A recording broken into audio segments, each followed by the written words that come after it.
You ever notice how your brain acts like it's against you for absolutely no reason? Like you're brushing your teeth, vibing, minding your business, and suddenly your brain's like, hey, remember that embarrassing thing you did in 2017?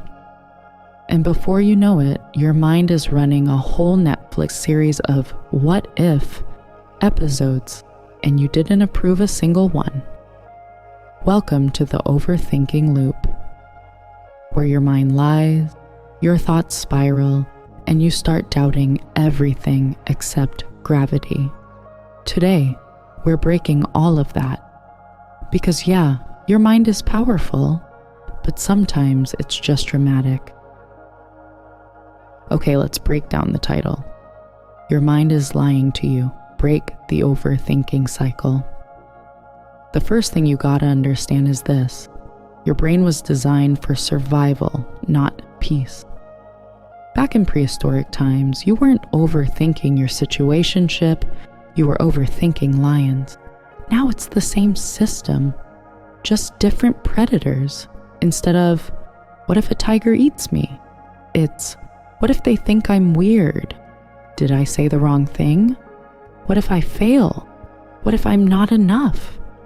Your mind loops the same thoughts because it believes it's protecting you.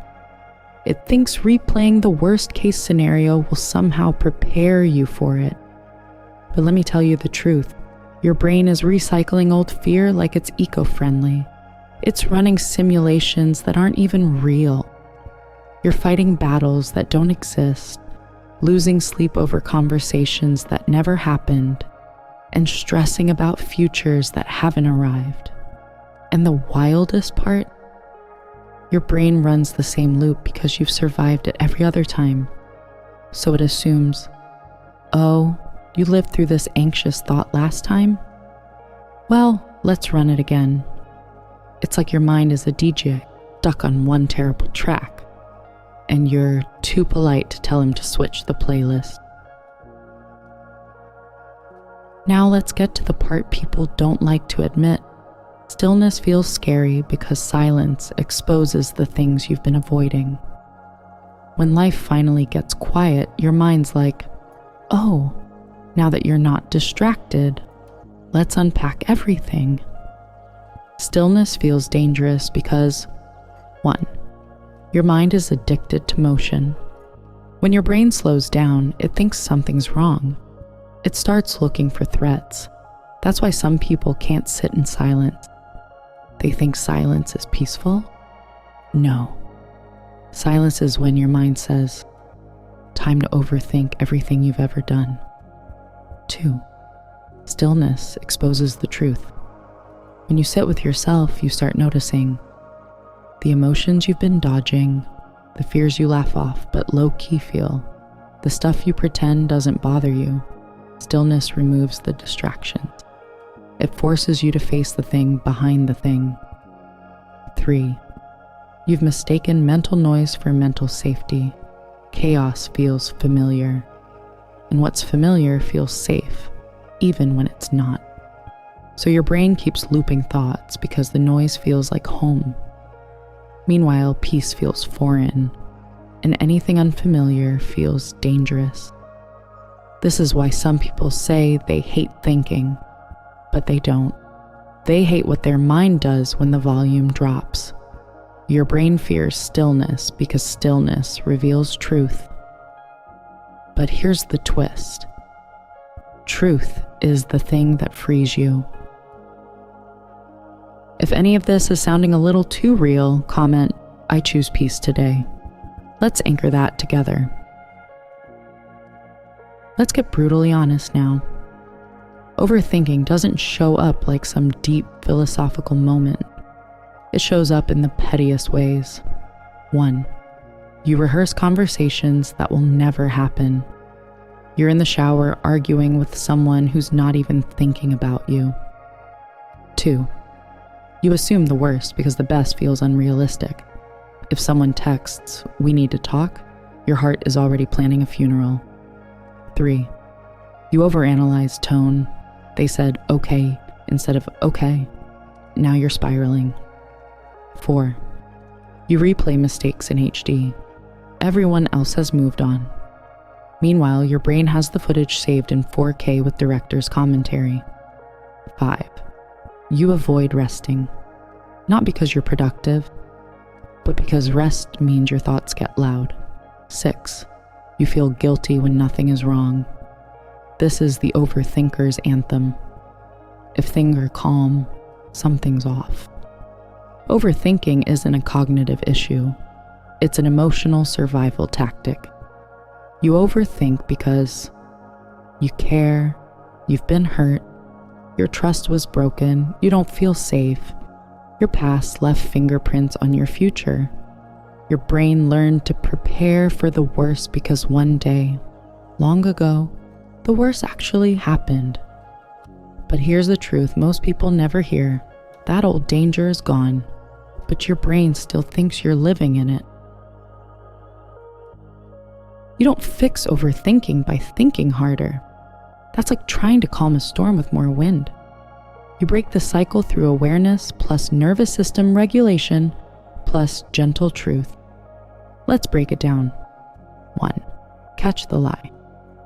When your mind starts spiraling, ask, is this happening, or is my brain just predicting? Half the stuff you stress about is a prediction, not a fact. Your mind can't tell the difference. You can. Your job is to separate fear versus fact, truth versus story, reality versus imagination. Overthinking loses power when you call it what it is. My brain is trying to protect me, not punish me. 2. Bring your attention back to your body. Your mind is loud because your body is tense. Your thoughts reflect your nervous system's state. Try this. Unclench your jaw, drop your shoulders, release your stomach, take a slow breath, feel your feet on the ground. You'll feel silly for 3 seconds. Then, suddenly, everything gets lighter. Your mind can't panic when your body relaxes. 3. Give your brain a new job. Your mind loops because it doesn't know what else to do. So give it direction. Instead of, what if something bad happens? Ask, what if something good happens? Instead of, they probably hate me. Try, they probably didn't even think about it. Instead of, I don't know what to do. Say, I just need to take the next small step. Your brain follows the instructions you feed it. Train it to choose peace on purpose. 4. Sit with stillness without judging it. Stillness is not danger. Stillness is space. Space to breathe, space to heal, space to reset. When silence shows up, don't run. Say, this is uncomfortable, but I'm safe. Let the discomfort exist. The more you sit with stillness, the more your brain learns.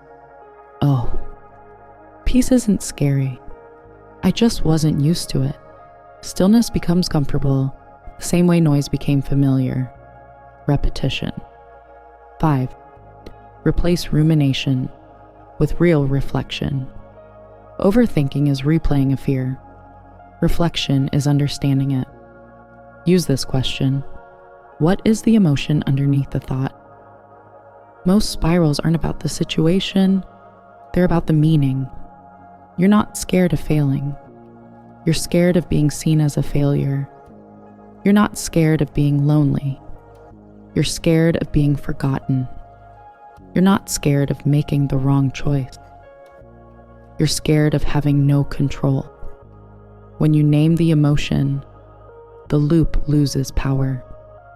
You stop reliving the fear and start healing the wound. Look, if you're watching this right now, it's not random. Something in you is tired. Tired of the noise. Tired of feeling tense. Tired of fighting invisible battles. You deserve peace that doesn't have to be earned. You deserve a mind that feels like a home, not a battlefield. So pause for a second and type, I choose peace today. Not for the algorithm, for you, to anchor the shift, to start the change. to claim the calm you deserve. Your mind will lie to you. It'll exaggerate danger. It'll amplify insecurity. It'll replay fear like a favorite movie. But you're not powerless. You can catch the lie. You can redirect the loop. You can choose the thought that brings peace instead of panic. Your mind is not the enemy. It's just scared. And sometimes it needs you to guide it home. Peace isn't something you stumble into. It's something you practice. And today, right here, right now, you just took the first step.